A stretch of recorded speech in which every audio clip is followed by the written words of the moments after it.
Sweden के दारुल हुकूमत Stockholm से आरफ कसाना की जानिब से सलाम कबूल कीजिए।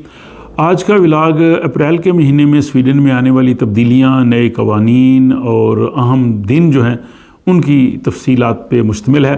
आप सबका शुक्रिया कि आप मेरे इन व्लॉग्स को दिलचस्पी से देखते हैं और अपने कमेंट्स का इज़हार भी करते हैं। गुजारिश है कि इस व्लॉग की भी जो है वो रसीद ज़रूर दीजिए, और जिन अहबाब ने अभी तक इस चैनल को सब्सक्राइब नहीं किया उनसे भी रिक्वेस्ट है कि अगर वो इसको सब्सक्राइब कर लेंगे तो उनको इस तरह की जो इन्फॉर्मेशन है वो बाकायदगी से मिलती रहेंगी। तो जब हम चलते हैं कि अप्रैल के महीने में स्वीडन में कौन कौन सी तब्दीलियाँ आ रही हैं। अप्रैल आने से पहले जो है वो इस मार्च के आखिरी हफ्ते पे, यानी हफ्ते और इतवार की रात को जो आपने अपनी घड़ियाँ तब्दील करनी है और गर्मियों का वक्त शुरू हो जाना है, समर टाइम शुरू हो जाएगा। और ये हफ्ते और इतवार की रात यानी 30 और 31 मार्च की दरमियानी रात को होगा, और 1 घंटा आपने अपनी घड़ियाँ जो है वो आगे कर लेनी है। यानी अगर रात को 2 बजे हैं तो वो 3 बज जाएंगे, तो बुनियादी तौर पे 1 घंटा आपको कम सोने को मिलेगा। वो 23 घंटे का यानी दिन होगा। और इस हवाले से एक व्लॉग मैंने बनाया था कि जब ये समर टाइम शुरू होता है तो दिल और खून के अमराज जो हैं उनमें काफ़ी इजाफा होता है। तो वो व्लॉग आप देख लीजिए, और वो इंसान कहते हैं कि बेहतर है कि आहिस्ता आहिस्ता आप अपनी बॉडी को जो है वो चेंज करें। बहरहाल उस व्लॉग में ये आपको मज़ीद तफसील मिल जाएगी, उसका लिंक इस के आखिर में आप के लिए मैं दे दूँगा। अब चलते हैं हम जनाब माह अप्रैल में जो तब्दीलियाँ आ रही हैं। सबसे पहली तो ये है कि स्वीडन बिलाखिर जो है वो नेटो का मेंबर बन गया है, और पहली दफ़ा जो है वो नेटो के मेंबर स्टेट की हैसियत से 13 अप्रैल को जो ब्रसल्स में मीटिंग हो रही है, ये एक्चुअली 75वीं सालगिरह है नेटो की, तो उसमें स्वीडन जो है वो शिरकत करेगा। उसके बाद जनाब स्कूल की जो छुट्टियां ईस्टर की वो ख़त्म हो जाएंगी। माल्मो में तो स्कूल जो है वो 3 अप्रैल को खुल जाएंगे, लेकिन स्टॉकहोम और गोथनबर्ग के इलाके में जो है वो 8 अप्रैल से जो है हो जाएंगे। मुख्तलिफ इलाकों में थोड़ा सा जो है वो छुट्टियों का फ़र्क होता है। बहरहाल ईस्टर की छुट्टियों के बाद बच्चे जो है वो स्कूलों में चले जाएंगे।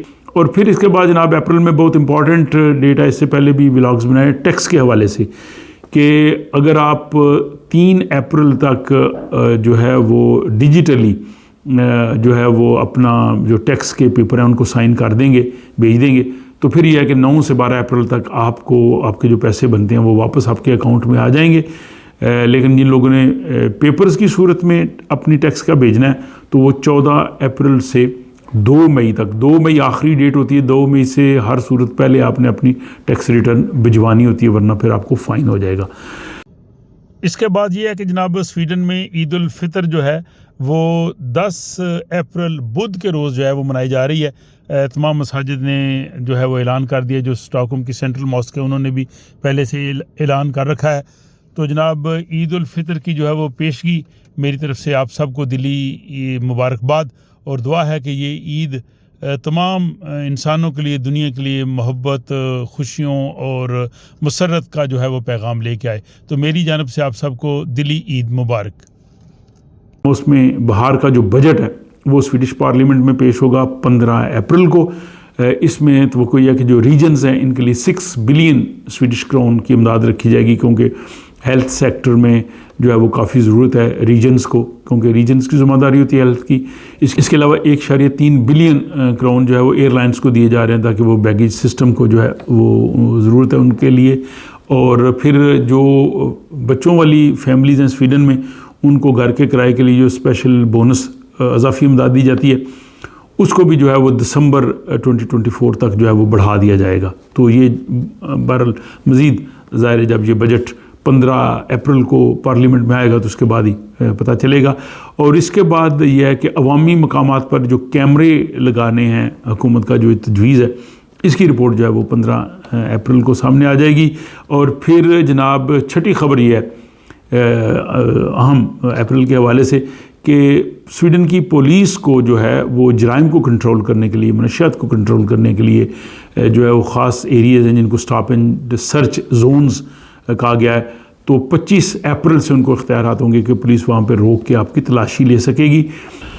और इसके बाद यह है कि स्वीडिश पार्लियामेंट जो है वो 17 अप्रैल को वोट देगी कि स्वीडन में जो जिन्स की तब्दीली अगर कुछ आता है तो वो 18 साल की बजाय 16 साल से जो है वो उसके लिए मुमकिन हो सकेगा।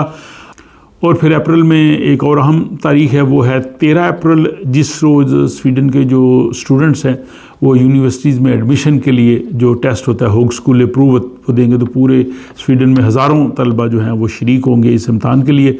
वो अपने ग्रेड्स बेहतर बना के यूनिवर्सिटीज़ में एडमिशन ले सकते हैं। और उसके बाद जनाब अप्रैल के आखिर में 30 अप्रैल को बड़ा अहम त्यौहार मनाया जाता है, मौसम तब्दील हो रहा होता है, तो जिसको कहते हैं वॉलबरी, उसमें आग के बड़े बड़े अलाव जलाए जाएंगे और अक्सर जो जॉब्स हैं उन पे जो है वो 4 घंटे जॉब की छुट्टी होती है, तो वो एक बड़ा ख़ास दिन होता है। और उसी दिन स्वीडन के जो बादशाह सलामत कार्ल गुस्ताफ 6 वो अपनी 78वीं सालगिरह जो है वो मना रहे हैं। तो ये जनाब अप्रैल के महीने की ख़ास बातें थी जो कि मैंने इस मुख्तसर विलाग की सूरत में आपकी खिदमत में पेश की हैं। अपनी राय का ज़रूर इज़हार कीजिए, अपना ख्याल रखिएगा और मुलाकात होती है आपसे किसी अगले विलाग में।